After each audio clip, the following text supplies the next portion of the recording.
श्रीकृष्णाय परब्रह्मणे नमः। श्रीमद्भगवद्गीता ध्यानश्लोकाः। नमोऽस्तु ते व्यासविशालबुद्धे पुल्लारविन्दायतपत्रनेत्र येन त्वया भारततैलपूर्णः प्रज्वालितो ज्ञानमयः प्रदीपः प्रपन्नपारिजाताय स्तोत्रवेत्रैकपाणये ज्ञानमुद्राय कृष्णाय गीतामृतदुहे नमः।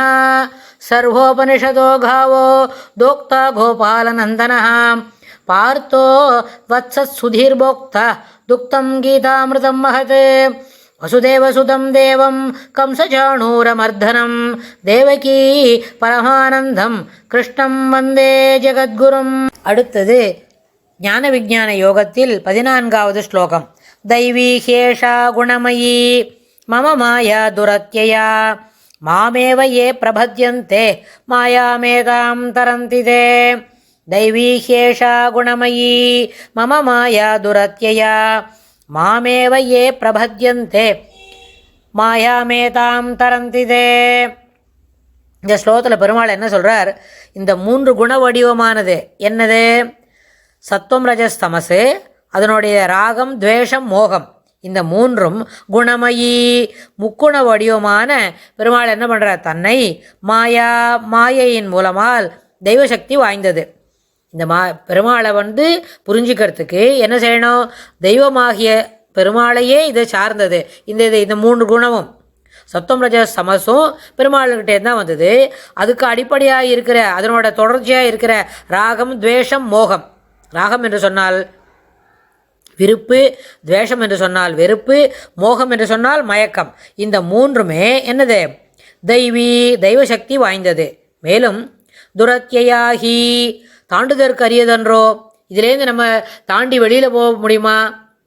அதில் முடியுமா அப்படின்னு கேட்டால் அன்றோ தாண்டுதற்கு அரியது அன்றோ அப்படின்னு கேட்டுக்கிறோம். மேலும் எவர்கள் என்னையே சரணமடைகிறார்களோ, அதாவது பெருமாளையே கேட்டுப்பா இந்த மாதிரி கோவத்தெல்லாம் எங்கிட்டேருந்து கொஞ்சம் விளக்கிட, எனக்கு இது எல்லாமே ஒரே என்ன கேரிடவே அப்படின்னு சொல்லுது, என்னை அப்படியே இழுத்துக்கிட்டே போகிறதே, இதுலேருந்து என்னை கொஞ்சம் தடுத்து நிறுத்தேன் அப்படின்னு பெருமாண்டியை கேட்டுட்டோன்னு வச்சுக்கோங்களேன்.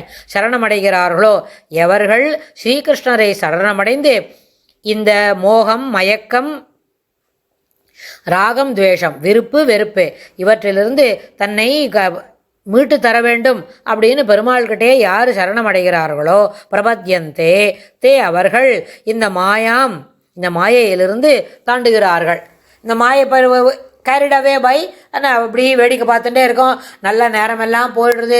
டைம் பிளானிங் இல்லை, டைம் மேனேஜ்மெண்ட் இல்லை, எல்லா நேரமும் சமயமே இல்லை, சரியாக செலவுப்படுத்தலை அப்படின்னு சொன்னால் அப்போ என்ன பண்ணணும்? சுவாமிகிட்டே பிரார்த்தனை பண்ணிக்கணும். சுவாமிகிட்டே பிரார்த்தனை பண்ணிட்டு இதுலேருந்து என்ன மீட்டு கொடு, மாயாமேதாம் தரந்திதே, இதுலேருந்து என்ன விடுபடுத்திவிடு அப்படின்னு பெருமாள்கிட்ட என்ன பண்ணோம்? சரணம் அடைந்தால் பெருமாள் என்ன பண்ணுவார்? அவனை அதுபோல் இந்த மோகம் ராகம் துவேஷம் மோகம் இது 3லேருந்து விடுபடுத்தி கொடுப்பார். இது எப்படின்னு கேட்டால், ஒரு தெய்வமாகிய சக்தி என்ன இருக்குது? பெருமாளை சேர்ந்தது. இது 3மே தெய்வமாகிய தன்னை சார்ந்தது. மாயால் இந்த மாயை என்பது தெய்வி என்பது பெருமாளை சேர்ந்தது. அதனால் அது என்ன பண்ணும்? சக்தி வாய்ந்தது. ஆனால் மாயாவி பெருமாள் எப்படி? கடித கடனா சாமர்த்தியம் அவரையே எல்லாமே அணுகி இருக்கு.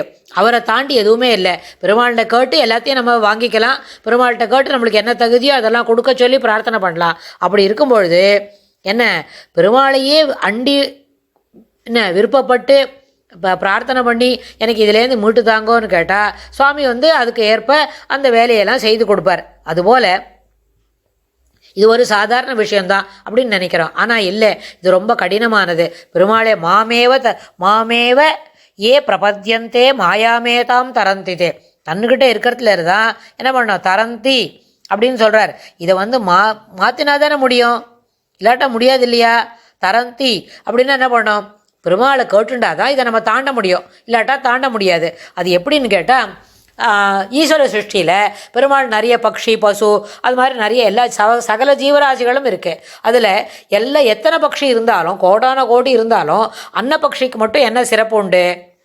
அதுக்கிட்ட நம்ம தினம் பால் காய்ச்சறோம். பால் காய்ச்சா கொஞ்சம் துளி போகிற எக்ஸ்ட்ராவாக ஜலம் குத்தி காய்ச்சறோன்னு வைங்களேன். கூட ஜலம் குத்தி காய்ச்சினாக்க அது மாதிரி காய்ச்சிட்டோம், அது ஆறி போச்சு, அன்னப்பக்ஷி வந்திருக்கு, அதுக்கு இந்தாப்பா பால் குடிச்சிக்கோ அப்படின்னு சொன்னால் அது என்ன சாமர்த்தியமாக குடிக்கும் தெரியுமோ? நம்ம எல்லாருக்குமே தெரியும். அதில் எவ்வளோ ஜலம் குத்தி இருக்குமோ, 500 பாலில் 500 ஜலம் குத்தி இருந்தால் அந்த 500 ஜலத்தை அப்படியே நிறுத்தி விட்டு வெறும் பாலை வண்டி குடிச்சுடும். குடிச்சுட்டு அப்படியே ரெக்கையை தட்டிக்கிண்டு பறந்து போயிடுமா இருக்கும்.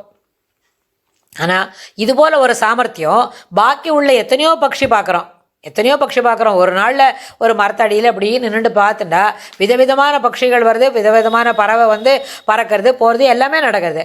ஆனால் அதுக்கெல்லாம் இந்த சாமர்த்தியம் உண்டா? கிடையாது. அப்போ ஒரு மயில் அழகாக தோகையை விரிச்சுக்கிட்டு ஆடுறது, அதுபோல் இந்த அன்னப்பக்ஷி ஆடுமா? அதுக்கிட்ட தோகையே கிடையாது. மயில்லையே அதனோட பீகன் இருக்கே, பீகாக் தான் அப்படி ஆடும். பீகன்னுக்கிட்ட தோகையே கிடையாது, அது விரிச்சுக்கிட்டு ஆட தெரியாது. அதுக்கு தோகை இருந்தால் தான் விரிக்க முடியும், இல்லவே இல்லை. அது மாதிரி ஒரு பட்சிக்கு ஒரு சிறப்பான செயல்பாடு சாமர்த்தியம் அதெல்லாம் பெருமாள் சிருஷ்டியில் கொடுத்துருக்காரு தான். ஆனால் இந்த ஈஸ்வர சக்தியில் இந்த அன்னப்பக்ஷிக்கு பாலும் ஜலத்தையும் பிரிக்க தெரியும்.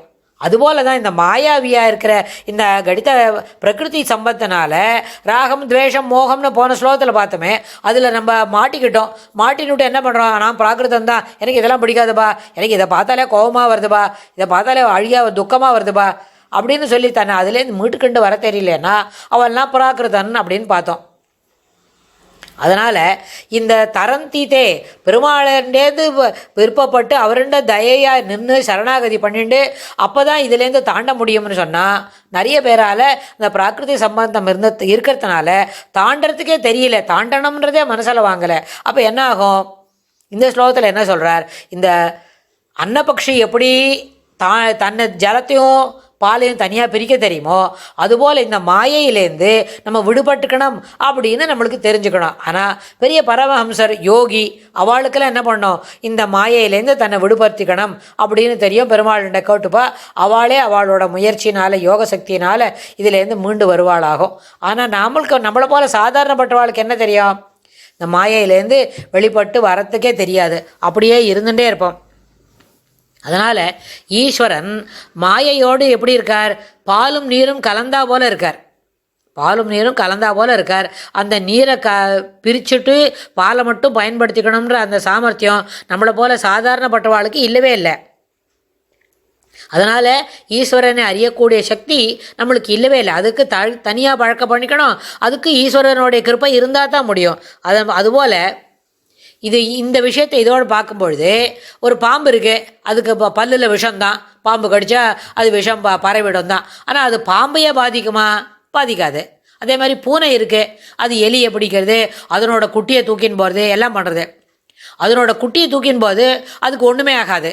அது குட்டியை வாயால் கடிச்சு அங்கே கொண்டே போய் வச்சுக்கோ, இங்கே கொண்டே போய் வச்சுக்கோ, பூனை 8 இடத்துல குட்டியெல்லாம் மாற்றும் அப்படின்னு பெரியவாள்லாம் கூட சொல்லுவாள். ஆனால் அதுவே ஒரு எலியை பிடிச்சதுன்னு வைங்கோ, அது விஷயம் முடிஞ்சிடுது. எலிக்கு காலம் முடிஞ்சதாக தான் பூனை கிட்ட அந்த எலியை பிடிபட்டுக்கும்.